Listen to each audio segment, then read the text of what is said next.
भाई लेख सिंह जी और सभी साथ संगत का देवी कृपाल सदा दयाल। बोलो स्वामी जी महाराज की जय। जय हजूर सिंह जी महाराज की जय। जय। संत महापुरुषों की जय। बड़ा सुंदर दयाल पुरुष सतगुरु की दया और ये जो अवसर हमें मिला सभी बहन भाइयों के जो अनुभव उनसे हमें बड़ी प्रेरणा मिलती है और साथ ही शब्दों के माध्यम से गुरु की याद ताजा होना ये भी एक सौभाग्य का विषय है। कर्म हो सतगुरु मिलाए, सेवा सुक्ति सबद चितलाए। बड़े भागों से मनुष्य जन्म पाकर पूर्ण सतगुरु का सानिध्य जीवात्मा को सुलभ होता है और भाग्यशाली और पात्र हुए होती हैं वे जिन्हें सतगुरु की दया स्वरूप नाम की प्राप्ति होती है। नाम ही जीवन का आधार जब बन जाता है तो आत्मा निश्चित रूप से अपने घर जाने वाली बन जाती है। जहाँ तक अनुभव का ताल्लुक है, ऐसी कोई भी रूह नहीं है पूर्ण पुरुष की दया की पात्र जिन्हें नाम मिला उनका अपना निज अनुभव ना हो। अनुभव की पराकाष्ठा हमारे पूर्व जन्म के कर्म और सतगुरु की दया पर निर्भर करती है। जितनी साधना हमने पिछले जन्म में की उसका इस जन्म पर पूरा प्रभाव रहता है। अरबों साल के सफर में काल के दायरे में रहते हुए इन चारों खानों और 84 लाख योनियों में हमारी आत्मा ने जो सफर किया उसका प्रभाव निश्चित रूप से इस जन्म पर भी पड़ता है। और ये तो दयाल पुरुष की ही दया है कि वो किस प्रकार से सफाई करता है, कैसे वो जीवात्मा को साफ सुथरा करके अपने घर वापस ले जाता है।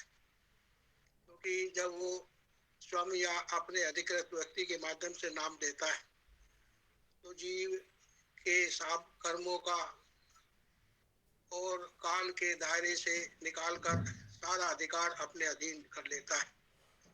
कैसे लेकर जाना है ये सब वो स्वयं उसके अख्तियार अधिकार क्षेत्र में है। जितनी जितनी मैल है कैसे काटनी है वो तो ऐसा ही है जैसे कि धोबी का काम होता है। कपड़ा उसके पास गंदा आए या किसी सेठ साहूकार का आए तो वो कभी ना नहीं करता, जो उसकी शरण में आ जाता है उसके पास आ जाता है। उसको चाहे ज्यादा गंदा होगा तो ज्यादा थप्पियां देता है, ज्यादा भट्टियों में लगाता है, लेकिन साफ सुथरा करता है।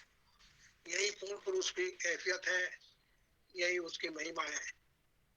अब गुरु किस प्रकार से हमारे कर्मों की सफाई करता है उसी के लिए वो हमें एक युक्ति देता है, एक तरीका बताता है, वो है नाम की भक्ति और सत्संग सुमरन और सेवा।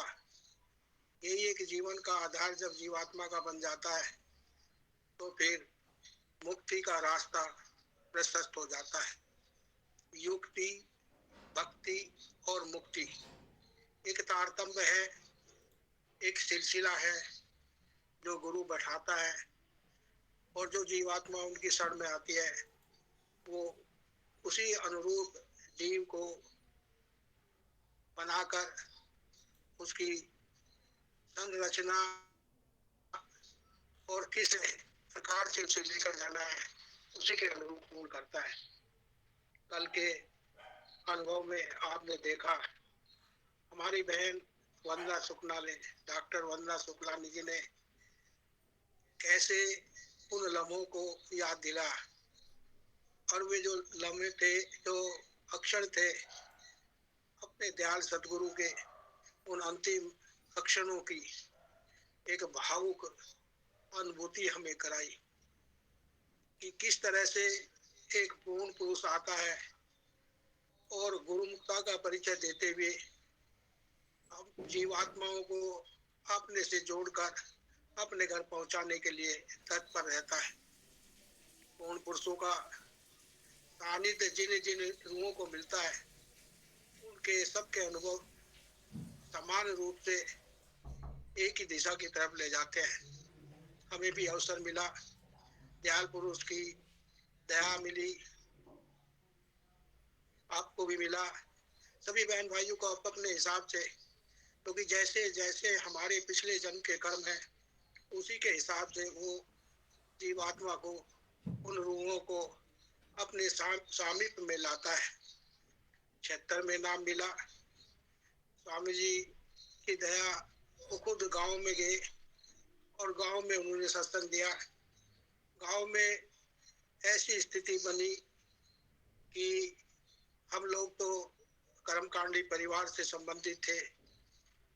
कहाँ भजन सुमरन कर्मकांड का, गई भगवत गीता पढ़ना और दूसरे धर्म ग्रंथों पर रुचि, और कहाँ जब एक पूर्ण पुरुष आता है और वो अपनी दया मेहर से कितने प्यार से हमें अपनी तरफ आकर्षित करता है, तो उसका हमने नमूना देखा अपने जीवन में। स्वामी जी बैठे सत्संग के बाद जब भोजन, क्योंकि स्वामी जी और मम्मी अपना खाना अपने साथ लाते थे, और जब हमारे अंदर कमरे में बैठे, कच्चे मकान थे, अपने मकान भी थे, हमारे परिजनों के थे, उसमें बैठे और पहली दृष्टि में ही हमारी पत्नी साथ में थी, इन्होंने भोजन परोसा।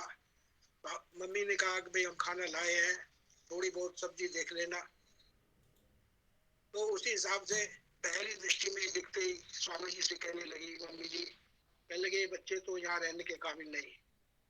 स्वामी जी मुझे तो हमारी पत्नी की तरफ इशारा करते हुए ये बहुत अच्छी लगती है और मैं चाहती हूँ कि ये हमारी साथ ही रहे। स्वामी जी कहने लगे भाई तुझे क्या, मुझे भी अच्छे लगते हैं।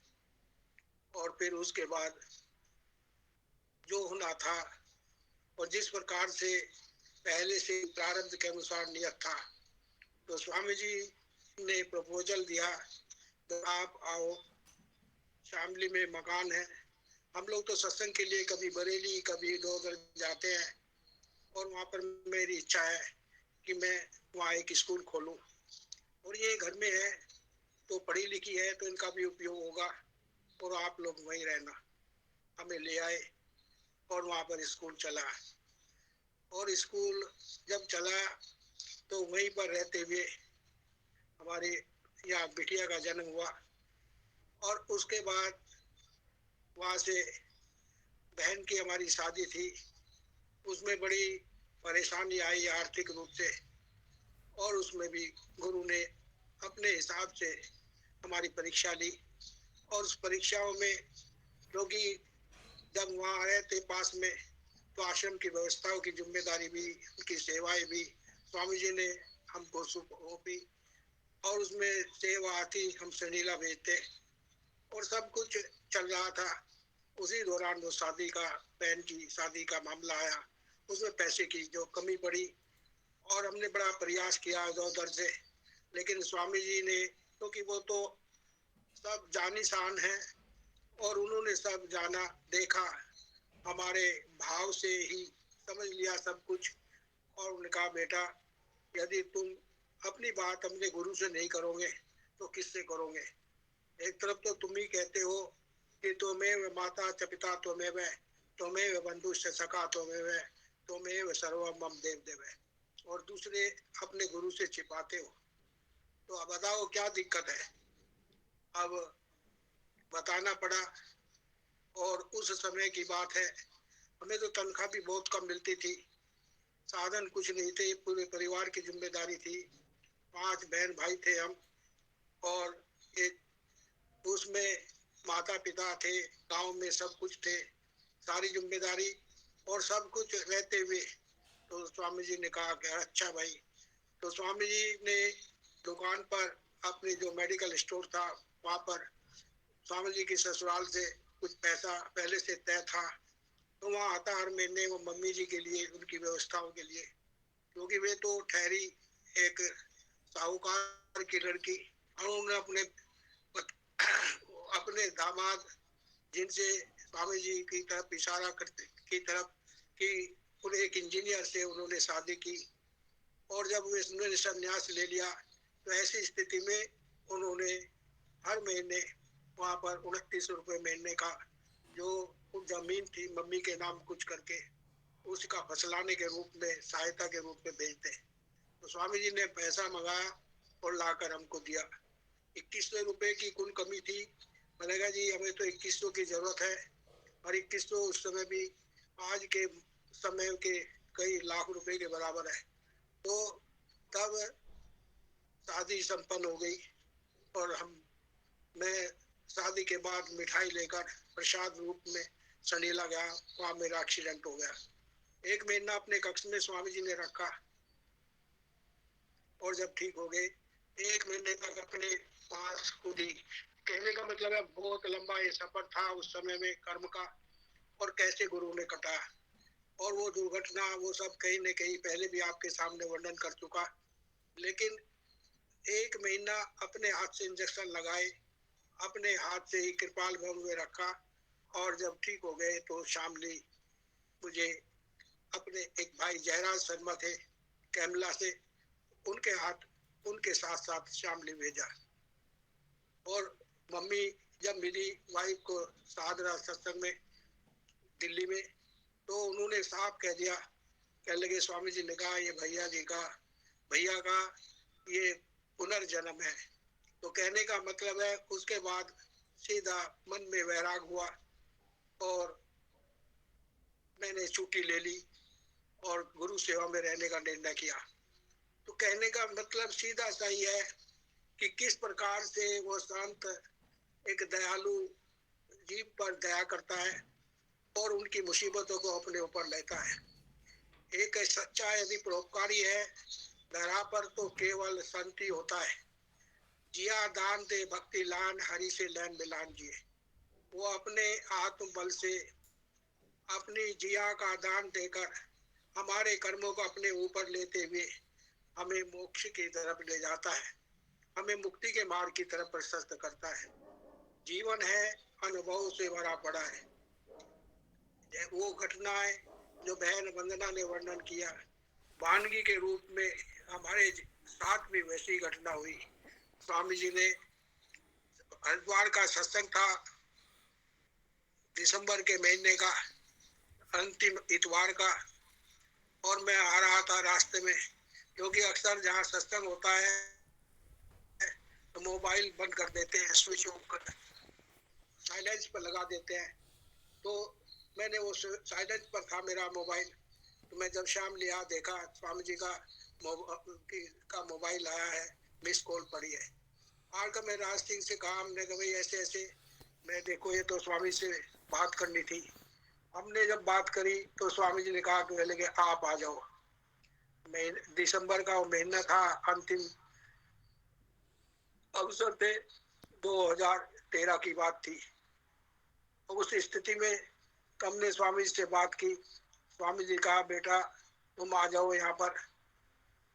मैंने कहा स्वामी जी अभी 2-3 दिन का प्रोग्राम चल रहे हैं, उसमें पावपुर का भी सत्संग था, हरियाणा में भी एक सत्संग था।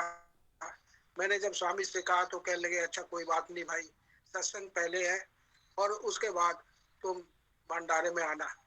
तो कहने का मतलब है गुरु सब जानता है, और क्या किससे क्या कराना है वो पहले से तयशुदा है। प्रारब्ध कर्मों को वो इस प्रकार जानता है जैसे कि कांच के बर्तन में रखी एक चीजें, और हर तरह से वो उसी अनुरूप चलाता है और लक्ष्य की तरफ बढ़ाता है। अनुभव जहाँ तक है, अंतर और बाहर दोनों अनुभव के परिप्रेक्ष्य में ही ये सफर हमारा पूर्ण हो सकता है। बाहरी अनुभव उनकी दया जो देह रूप में रहते हैं केवल वात्सल्य, स्नेह और प्यार का प्रतीक है, और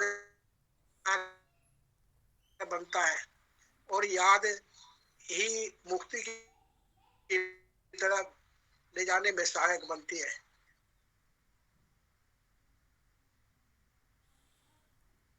तो दिया तो आप सभी बड़े भाग्यशाली हैं और उन भावुक अक्षरों को याद करके, क्योंकि ये जनवरी का महीना हम कभी नहीं भूलेंगे। एक पूर्ण पुरुष हमारा जीवन आधार हमारे बीच से चला गया और चले गया का एक हमें अपने से जोड़कर जहां हमें जाना है उस मार्ग पर लगा गया। तो यदि कोई है वास्तव हमारे जीवन का जिसने पलटा दिया, जिसने हमें कहां से कहां पहुंचा दिया, एक परिचयात्मक आधार केवल गुरु ही होता है। कहां हम थे और कहां आज है, ये सारा कुछ उसी की दया मेहर का ही परिणाम है। मैं तो अपने जीवन से यही संदेश देना चाहता हूँ कि एक व्यक्ति जिसका अपना कोई अस्तित्व नहीं, उसका उसको उसे क्या स्तर पर किस दिशा की तरफ बढ़ाया। तो ये मेरा अपना जीवन का खुद एक ऐसी अनुभूति है कि गांव में पड़े एक व्यक्ति को जो कर्मों की मार से बेबस अब आपको महसूस कर रहा हो और उसको अपने पास रखकर साफ सुथरा करना, गंदगी से निकालना और साथ साथ एक परिचय अपने माध्यम से बाहर देना कि ये मेरे बेटे हैं, ये मेरे प्रिय हैं, और उसी के अनुसार सत्संग की सेवा और दूसरी सेवाओं से एक आधार हमारे जीवन का हमें पुष्ट करना, हमें उस दिशा की तरफ ले जाना कि हम किस काम के लिए आए, ये केवल वो पूर्ण पुरुष ही करता है। तत्वदर्शी महापुरुष जो हमें मिला स्वामी दिव्यानंद के स्वरूप में, हम उसको जीवन भर याद करके और उसके द्वारा प्रदत्त ज्ञान को जीवन में आत्मसात करके ही करत हो सकते हैं। हमारा सबका यही उत्तरदायित्व बनता है कि उसने हम पर भरोसा किया और उस भरोसे में हम कैसे अपने आप को साबित करें, ये अब मौका है। और साबित करने का तो एक ही आधार है कि वो जो ज्ञान उसने दिया उस ज्ञान को अपने आचरण में निहित करें, क्योंकि आचरण विहीन मनुष्य पशु समाना। आचरण का आधार गुरु अपने जीवन से हमें देता है। हम अपने स्वामी जी महाराज के जीवन में देखें कि किस तरह से उन्होंने एक ऐसी आयु में, एक 45 साल की आयु रही होगी, नहीं थी उस समय में जब स्वामी जी महाराज ने संन्यास लिया। नगर पालिका की सेवा में थे सहारनपुर में, वहीं से उन्होंने अपना त्याग किया और उससे पहले सत्संग में लगे रहते और जीवन के स्वरूप को हमने इसलिए नजदीक से देखा कि उन्होंने हमें अपने सामीप्य में रखते हुए एहसास करा।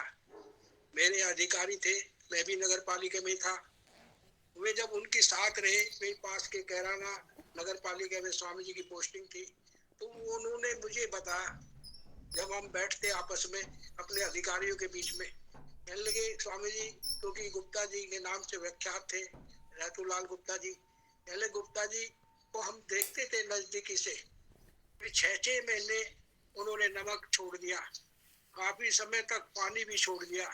साधना इतनी परिपक्व थी कि उसे उन्हें किन्हीं चीजों से सरोकार नहीं था और 8-8 10-10 घंटे भजन में बैठते, वे परीक्षण करते अच्छी अच्छी उनके मन की बातें जानने के लिए कि इनकी आशा यानी स्वाद की स्थिति क्या है, कहाँ मन है। तो वो सब वे खाते पीते तो स्वामी जी उनके बीच बैठे रहते और उसी चीज के हाथ में लगाते हुए कहते, भाई आप अपना काम करते रहो, मैं आपके बीच हूँ। कहने का मतलब है कि जब कोई इन चीजों से विरक्त हो जाता है, बाहरी चीजों के का लगाव उससे अपने आप को हटा लेता है, केवल अंतर्मुख स्वरूप से जुड़ा रहता है, तो उसकी ऐसी स्थिति बन जाती है। तो पूर्ण पुरुष अपने जीवन से ही हमें संदेश देते हैं और हमने आपने जाना और देखा अपने सतगुरु स्वामी जी महाराज को कितना प्यार संगत को दिया और किस प्रकार से उन्होंने सारी संगत को संभाला।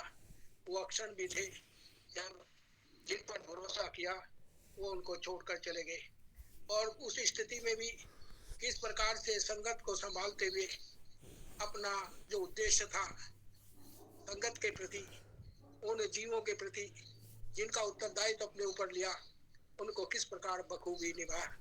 तो यही अपेक्षा सतगुरु हमसे करता है।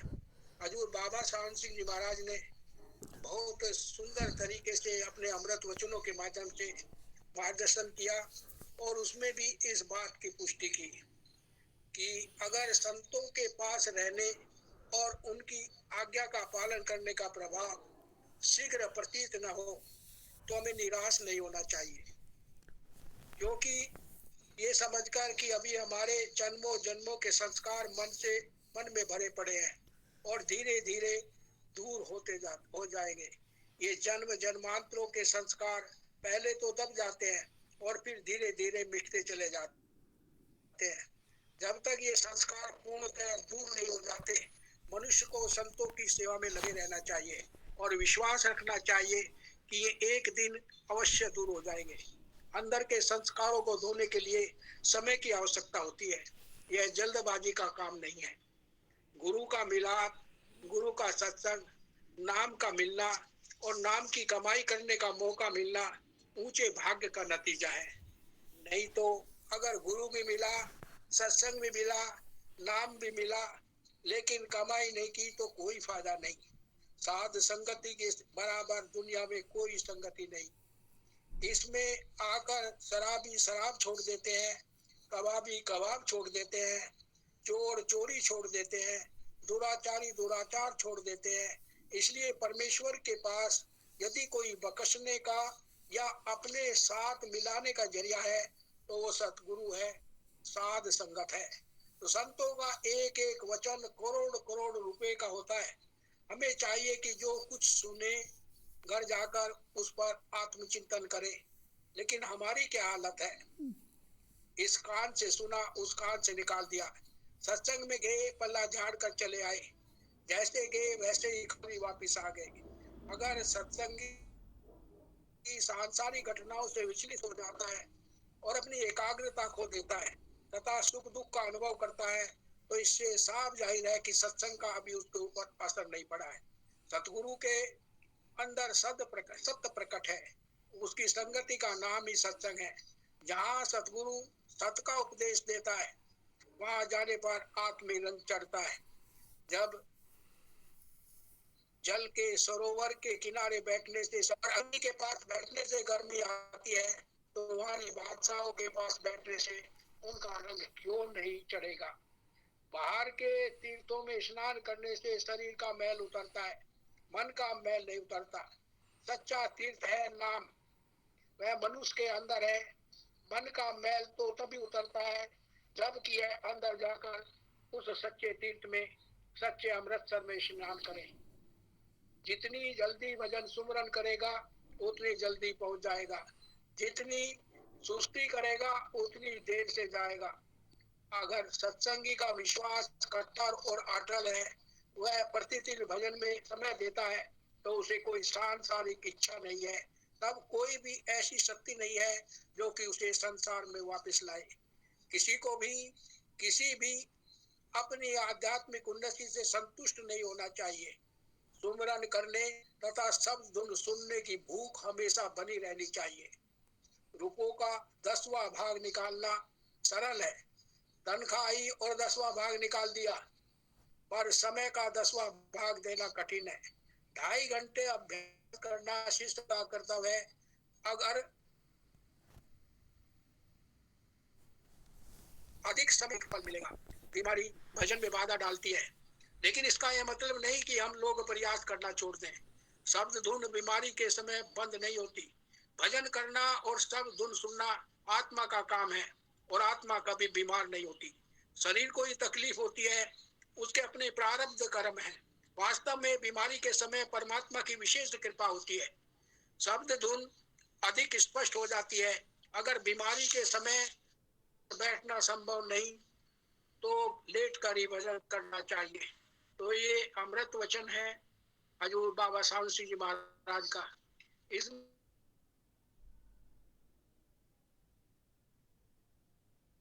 उस स्वामी जी महाराज ने हमें समझाई, हमें बताई और हमें दर्शाई। उस प्यार भरे उस संवाद से जब जब मौका मिला सभी बहन भाइयों को अपने दयाल सदगुरु के समीप में और उनके सानिध्य में बैठने का, शामली में, बरेली में, सब जगह स्वामी जी ने बहुत पर्याप्त समय दिया। शामली में इसलिए कहीं ज्यादा दिया क्योंकि वो जानते थे हम लोगों की कैसी स्थिति है और उसी स्थिति के लिए उसको हमारी दशा को सुधारने के लिए समझ लो कि उन्होंने हमें अधिक समय देने का मुनासिब समझा। एक एक महीना शामली प्रवास करते थे और एक एक महीने में भी सुबह शाम दो समय एक एक घंटे का दो दो घंटे तक का समय मिल जाता था। दर्शन मिलते, सबका समाधान, उनका निवारण का साधन हमें मिल जाता और अपनी बात अपने गुरु से आमने सामने करके हमें तसल्ली मिलती। तो ये एक पूर्ण पुरुष की एक बड़ी विशेष दया का परिणाम है कि आज जो वर्तमान स्थिति है उस स्थिति में हमें एक सहारा मिला हुआ है और वो सहारा ही वो यादें जो हम और आप सभी को अपने समय में उस दयाल सदगुरु ने अपने और स्नेह और वात्सल्य के माध्यम से दी, वही सही माने में हमारा मुक्ति का आधार बनेगा। क्योंकि सिद्धांत है वो सब, आप उस सिद्धांत से परिचित भी है कि जहाँ हमारा प्यार होगा वही हमारा गमन होगा, वही वही हमारा सहारा बनेगा। यदि हमारा दुनिया में प्यार है, बाल बच्चों में प्यार है, तो इन्हीं के इर्द गिर्द हमें रहना पड़ेगा। और यदि हमारा प्यार अपने दयाल सतगुरु से है तो हम उसी के साथ सफर करने वाले बनेंगे। उसने तो वादा किया है और हमें भरोसा भी दिया है। तो वही चिंता में मंदारू तुम अचिंत हो करो प्यारा, तुम अचिंत हो केवल मुझसे प्यार करो और ये सारी चिंताएं मुझ पर छोड़ दो और अपनी मंजिल जहाँ जाना है उसकी तरफ ध्यान दो। हमें यहाँ नहीं रहना, ये देह, ये जितना जो हमें मिली है ये आत्मा को इसके पिछले जन्म के प्रारब्ध के अनुरूप मिली है। एक एक लेन देन इसके माध्यम से, चाहे वो बेटे के रूप में चाहे भाई के रूप में, जिसको देना जिससे लेना वो पहले से तयशुदा है। यहाँ आने का भी कारण है, यहाँ रहने का भी कारण है और यहाँ से जाने का भी कारण है। कर्ता ने कर्म के द्वारा कारण से जीव को बांध रखा है। ये सैद्धांतिक रूप से सतगुरु ने हमें सबको समझा दिया है। अब क्रियात्मक स्वरूप की बात है और वो सब हमें अपने जो हमें ज्ञान मिला है उस ज्ञान को आचरण में निहित करते हुए अपने सतगुरु की अपेक्षा के अनुसार प्राप्त करना है।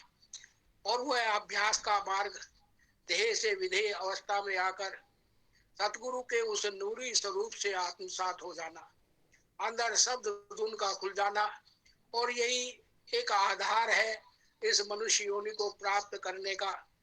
इसी योनि के माध्यम से गुरु की दया को पाते हुए उसका सानिध्य में ही, क्योंकि विधेय रूप में वो खुद बैठा है और हमारी प्रतीक्षा कर रहा है। देह रूप में तो इसलिए आता है कि वो हमें अपने से जोड़ लेता है, अपनी यादों से हमें जोड़ लेता है और फिर अपने घर जाने के लिए वो इस लोक में और परलोक में दोनों तरह साथ निभाता है। और उसे भी चैन तब तक नहीं आता जब तक ये जीवात्मा अपने घर वापस नहीं आती। तो हम सब बड़े भाग्यशाली है। कल का तो एपिसोड था, वास्तव में बहुत भावुक था। उन क्षणों को बार बार याद आते हुए एक भावुकता हमारे जीवन में आ जाती है अपने दयाल सतगुरु से जुड़कर, कि किस प्रकार से उसने हम सबको असीम प्यार दिया, करुणा में आधार दर्शाया और किस तरह से उन्होंने हमें बांध कर रखा। और यही एक सिलसिला हमारे जीवन का बना रहे, और उसी के लिए ये रास्ता है, और ये रास्ता अंतर्मुख साधना का रास्ता, और उसके बाहर मुखी जितने भी साधन हैं, सत्संग और सुमरन और निष्काम सेवा, ये उसमें सहायक है, और यही हमारा सिद्धांत से क्रियात्मक ज्ञान की तरफ बढ़ने का एक साधन है। बोलो स्वामी जी महाराज की जय, हजूर महाराज की जय, सभी संत महापुरुषों की जय। सभी बहन भाइयों को बहुत बहुत धन्यवाद और आभार, विशेषकर भाई लेख सिंह जी का। जब हम चाहते हैं कि हम इन चीजों से बचे, लोकेशना से, ये हमें लाकर खड़ा कर देते हैं, क्योंकि गुरु ने सबको, हमको भी आपको भी सब कुछ दिया है, और इतना सब कुछ दिया है कि उसका हम वर्णन नहीं कर सकते। न हमें अब कुछ जान पाने की आवश्यकता है, और न हमें कुछ चाह है। लोकेशना में जहाँ प्रसिद्धि की बात है वो भी दी, ऐसा वातावरण, ऐसे जगह जगह लाकर हमें खड़ा किया। खुद कहा भौजीपुरे में कि ये आएंगे, सत्संग करेंगे, ये सेवा करेंगे, वो करेंगे, लेकिन सब कुछ देने के बाद अब मन में कुछ भी ख्याल नहीं आता कि हमें ये नहीं मिला, हमें सब कुछ मिला। और यही मेरी आप सबसे प्रार्थना है कि जो मिला है उसे उपजोर करना, उसको बाहर प्रदर्शन न करना, क्योंकि जहाँ प्रदर्शन की बात आती है वही अहम आ जाता है, और अहम ही पतन का कारण बन जाता है। तो गुरु ने हमें समभाव से रहना, निष्काम सेवा में जीवन का आधार अपने आचरण में निहित करना, ये पाठ पढ़ाया, और ये पाठ भी अपने जीवन से ये हमें पढ़ाया। गुरु गुरुमुखता और गुरु की वो दया, संत के दर्शन और उनके जीवन से ही उसका आभास हमें अपने जीवन में मिलता है। बहुत बहुत धन्यवाद, और सभी बहन भाइयों का बहुत बहुत आभार। बोलो स्वामी जी महाराज की जय, हजूर महाराज की जय, सभी संत महापुरुष जय। धन्यवाद भाई साहब, नमस्कार भाई।